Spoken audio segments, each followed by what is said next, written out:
Hi hello नमस्कार. कशा आहात सर्वजण? मस्त मजेत ना? तर चला नवीन एका व्हिडिओमध्ये मी सुजाता आपल्या सगळ्यांचं अगदी मनापासून स्वागत करते.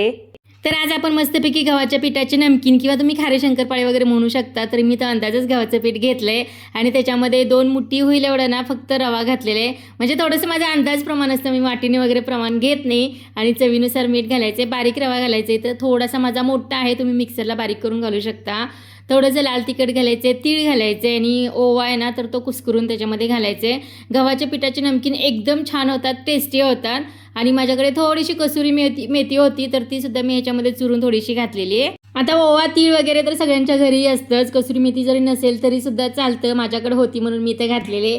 चकलीला वगैरे आपण कसं मोहन करून घालतो ना, तर तशा प्रकारेच इथं 3-4 चमचे आपल्याला मोहन करून घालायचे. सगळं पिठामध्ये चांगलं मिक्स करून घ्यायचं आहे, हाताने चांगलं चुरून घ्यायचं. सगळ्या ज्या गुठळ्या आहेत ना तर ते फोडून घ्यायचे आहेत, म्हणजे एकदम छान सगळीकडे मोहन लागलं जातं. तर इथे थंड पाण्यामध्येच हे सगळं आपल्याला मळून घ्यायचं आहे, कारण एकदम जास्त पाणी घालायचं नाही. थोडं थोडं घालत आहे ना तर असा घट्ट गोळा बनवून घ्यायचा. एकदम जास्त पातळ हे पीठ करायचं नाही, कारण जर का तुम्ही जरा पातळ केलं किंवा सैलसर पीठ केलं ना तर तेलकट होण्याची शक्यता असते शंकरपाळ्या. तरी तर अजिबात आपलं तेलकट वगैरे होत नाहीत. फक्त हाताने चुरून चुरून थोडंसं कष्ट लागतं हाताला, पण घट्ट असा गोळा तयार करून घ्यायचा आहे, जसा की मी आज बनवलेला आहे इथं गोळा हा. तर मैद्यापेक्षा ना तर गव्हाच्या पिठाचे एकदम छान आणि टेस्टी लागतात, म्हणून मी आज गव्हाच्या पिठाचेच नमकीन करत आहे. आणि थोडंसं तेल वगैरे लावून हा गोळा एक 10-15 मिनिटांसाठी भिजायला ठेवायचा आहे असाच, कारण आपण जो काही रवा घातलेला आहे ना तर तो चांगला फुलतो. आणि त्याच्यानंतर मी 10-15 मिनिटांनी इथं हा गोळा तयार करायला घेतला आणि सगळे गोळे एकदम करून ठेवले. तेवढ्या ह्याच्यामध्ये माझे 7 गोळे तयार झालेले आहेत. तर हा जो काही गोळा आहे ना तर पीठ लावूनच मी लाटणार आहे. आणि ह्याच्या अगोदर मी सगळा किचन कट्टा स्वच्छ वगैरे करून पुसून वगैरे घेतलेलं आहे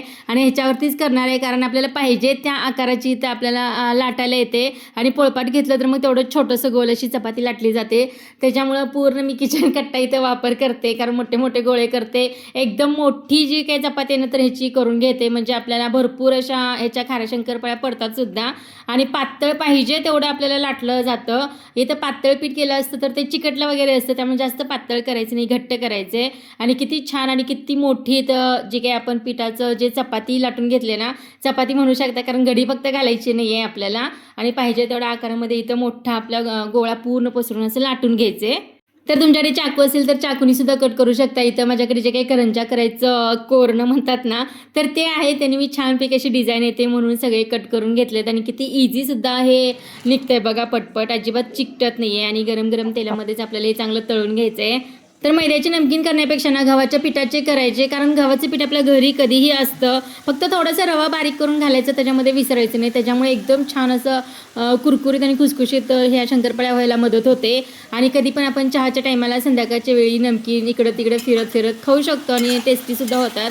आणि इथं मम्मी, माझी आई, अर्चनाची आई सगळ्या ट्रिपला जाणार होत्या. काय करायचं प्रश्न पडलेला, कारण तिकडून माझ्या वहिनीनी चकली वगैरे करून दिली होती. आणि प्रतिभानी वगैरे अर्चनाच्या वहिनीनं इथं लाडू बरंच काय काय दिलं होतं खाऊ, आणि मी पण आणलेला. मग म्हटलं थोडंसं नमकीन आपल्या घरचं घेऊन जावं म्हटलं, म्हणून मी तर त्यांच्यासाठीच खास देण्यासाठी हे नमकीन बनवत आहे. तर हे मी शॉर्ट व्हिडिओसाठीच सगळं शूट केलं होतं आणि त्याच्यापासून मी आज लॉंग बनवलेला आहे, कारण मग शॉर्ट व्हिडिओमध्ये जास्त बोललं जात नाही, थोडक्यामध्ये 3 मिनिटामध्ये सगळं संपवायचं असतं.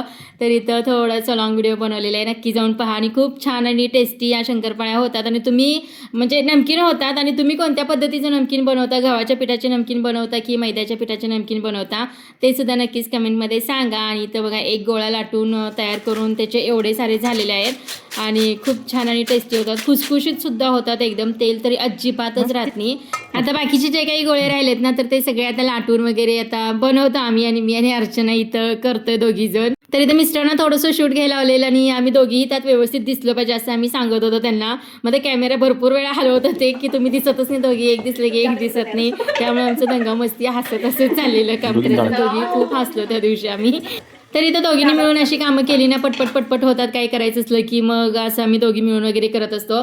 फक्त ही चपाती लाटायला ना थोडासा वेळ लागतो, घट्ट पीठ असल्यामुळं थोडंसं कष्ट लागतं, पण रिझल्ट एकदम छान असतं. एकदम छान खुसखुशीत बिना तेलकट वगैरे अशा ह्या नमकीन होतात आणि मस्त छानच होतात. तुम्ही एकदा नक्कीच ट्राय करून पहा अशा पद्धतीने ही रेसिपी. तर जेवढी पातळ लाटेल ना तर तेवढी खुसखुशीत होतात ह्या नमकीन. आणि पोळपाटावर लाटलं की मग छोटे छोटे गोळे करा, मग खूप वेळ जातो. त्यामुळे असं फरशीवरतीच मी किचन कट्ट्याच्या फरशीवरतीच असं खूप मोठे मोठे असे लाटून घेत असते, त्यामुळे पटपट अशी कामं उरकतात आमची. आता एवढी मोठी ही चपाती लाटण्यासाठी पोळपाटावरती 2-2 गोळे करावे लागले असते आणि वेळ पण भरपूर डबल गेला असता आणि इथं एकच मोठा गोळा करून एवढा मोठा आपण इथं चपाती याची लाटून घेऊ शकतो आणि एकदम पटकन होतं.